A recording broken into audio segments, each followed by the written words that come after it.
We'll be talking about Copa and Newton today. Let's just make it short and quick. Disclaimer, anything that I say in this analysis is just purely based on my own research and then not related or representative of any other people's view except for my own. Okay, for those of you who are not very certain about Copa and Newton, this is the location over here, this triangular plot of land. Let me just thicken it a little bit. Okay, as you can see over here, Newton, as we all know, is a very popular area, very I would say atas even, because it's CCR area. I mean, who wouldn't want to stay in the CCR given a choice, right? I mean, if all prices equal, who wouldn't want to stay in CCR? And then, so you can see over here in this map, there are a lot of competition in the area. So I think for those of you who have been watching my channel, you know what to expect already. Okay, so let's move ahead. And this is Copa and Newton. Land size is pretty okay, decent. I think it clears the minimum required land size for it to be a little bit more how to say, favorable to families. Okay, and then these are the surrounding 1 km radius of a competition. This has given me a lot of a very big headache. I think this is the worst one I've ever seen so far, or rather worst one I have ever tried to calculate so far within a 1 km radius in terms of supply. Let's see. You have all these guys over here that I spread out. Rather this one I cancelled to prevent double counting lah. And then within 1 km radius, I've gotten a total of 11,000 units. I think the last one that the second highest that I've done so far in my reviews online, I think it's just Midwood 8,000 plus units. And then this guy far exceeds Midwood by almost 3,000 units. And hence, I think it's not a surprise that oversupply is definitely an issue over here. Okay, so does it mean that Copa definitely cannot buy? Let's just see. Let's just take a look at some of the 10-year-old condos around the A range. How did they do? After 2013, Q2, and then Q2 June, the cooling measure struck, and then Q3 June is pretty much still Q2 lah. So Q3, then we will see really what happened. Leviv over here dropped down, and then Twilight managed to climb out a little bit recently for the last quarter, I think quarter 3. Okay, other than that, it pretty much remains stagnant. Newton Edge still hasn't managed to recover traction. Rochelle and Newton also down. And for your info, Rochelle and Newton is the one that we may want to be a little bit more particular about for Copa and Newton, because a lot of agents are saying, Rochelle and Newton made money. Yes, but the thing is, a lot of them made money because they bought way before 2013, which was the mother of all cooling measures, TDSR. Before that, anything you buy HDB also can make money. So it's not really a fair comparison. The comparison lies with after 2013, how many of them actually made money. Okay, as you can see over here, it's pretty much a flat line other than this peak over here. It's pretty much a flat line. Okay, and then for Miro is slightly worse. And all these 4 guys are freehold other than this guy over here at 99. Okay, and just to remind for those of you who are not very clear, Copa and Newton is a 99-year leasehold. And then let's take a look at the immediate competitors of Copa and Newton. Rochelle is over here, so it's very close. Copa is here. Copa has 300 plus units, which is quite healthy. Like shouldn't have a problem for transaction volume next time. But you can see over here the immediate surrounding competitors are freehold. All these guys are all freehold, other than Amaryllis View, which is already much older, almost 20 years already. And then Rochelle also 99. The rest are all freehold. In a way, if you get into Copa at Newton today, aren't you putting yourself at a risk in terms of disadvantage against your freehold competitors? After all, if you give Singaporeans side by side, let's say example side by side, same location, same price, which one would they prefer? Would they prefer a 99 or would they prefer a freehold? I think the answer is very obvious. So if you put yourself in this situation, Copa and Newton today is transacting at 2000 plus, 2004 average PSF. And then a lot of these guys are not even close to that kind of price range. Eventually, when the time goes on, will people choose to come over here, the 99, or will they go to these other guys over here which are freehold? Okay, now you understand the risk. And then those, just now the previous example over here is resale. Now we look at these new guys over here.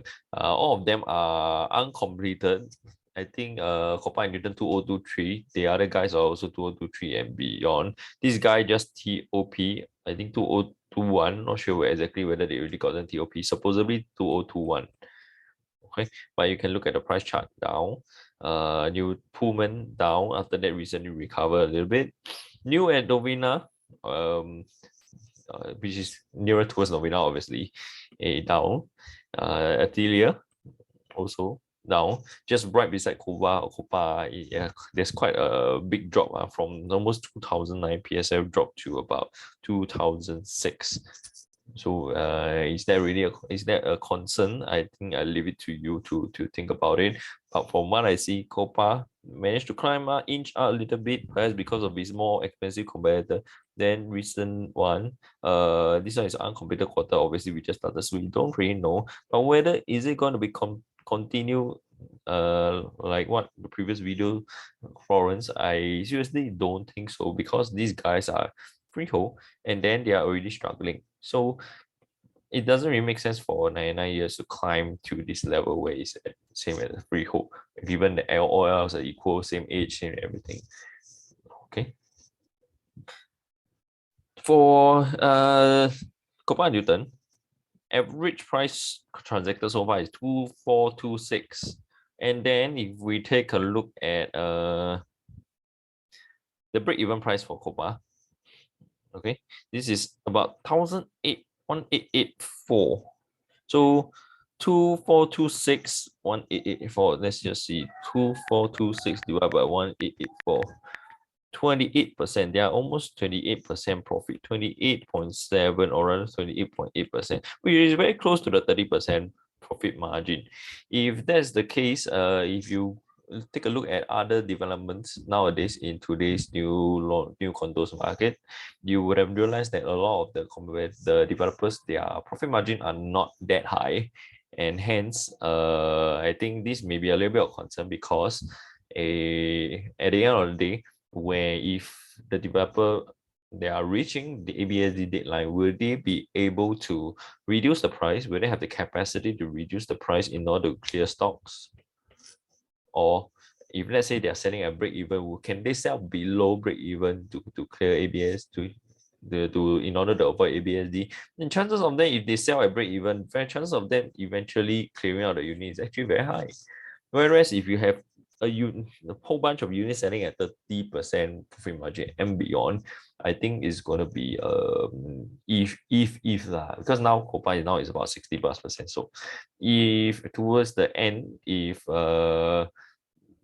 the developers are still not able to clear, are they able to reduce price? I think definitely and certainly, because they have the capacity at 30%. Whereas some other developments, there are still some developments that I know they are pretty good dude, and they are already selling only at 5 to 10%, less than 10% profit margin. So if you are interested to know those, then you can PM me, and then I'll share a little bit more with you lah. Obviously, people who buy this area, most of them are looking at the good schools. You know, I am not going to point out lah. MOE says every school is a good school, right? So I'm not going to go against that.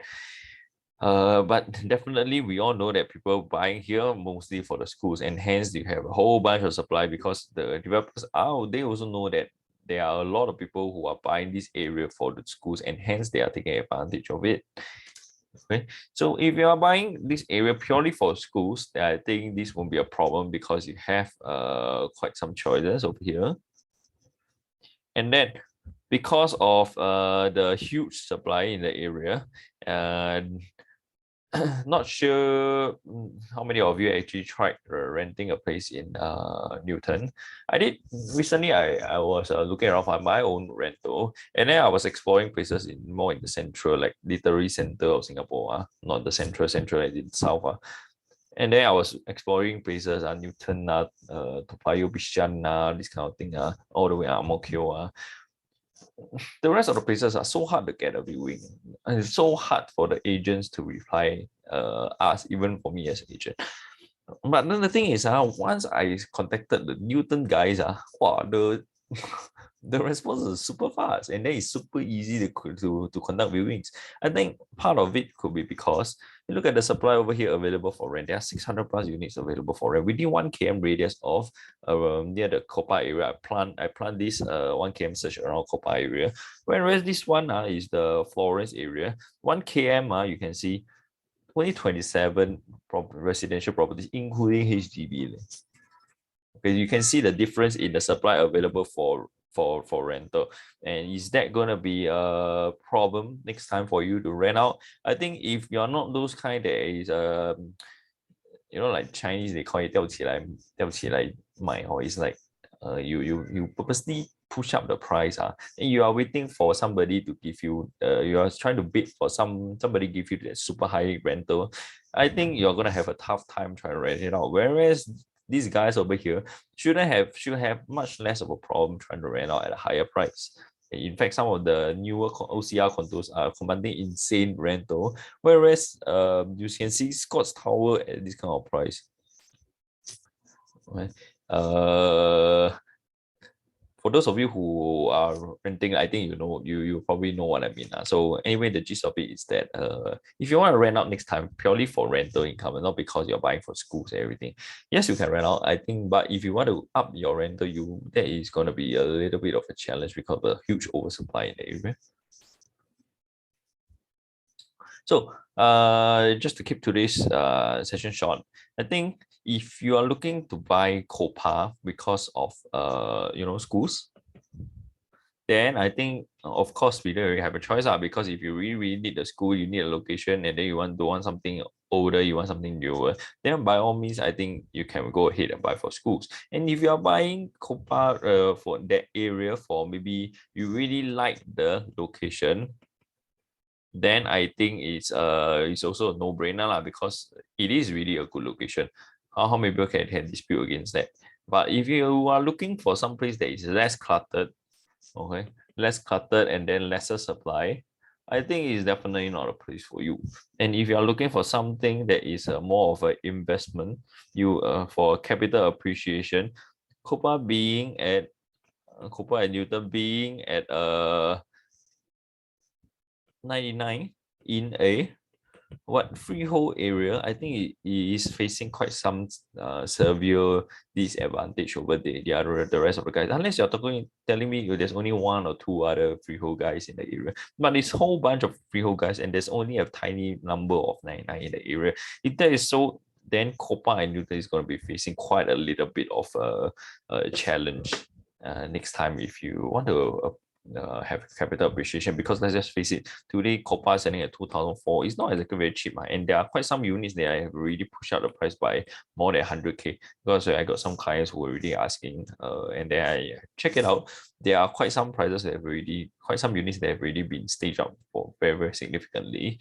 And then again, it really depends on what you are buying the development for. If it's for capital appreciation, I personally don't think the macros really is looking in Copa's favor. But if you are looking for school and then for the location, I think, and nothing else really matters to you, then I think by all means go ahead lah. Okay, and that will be the verdict for Copa and Newton. If there's no more if you have any other inquiries or what, then feel free to PM me, and then I'll try to help out. That'll be all we have for today, and then see you guys. Bye bye.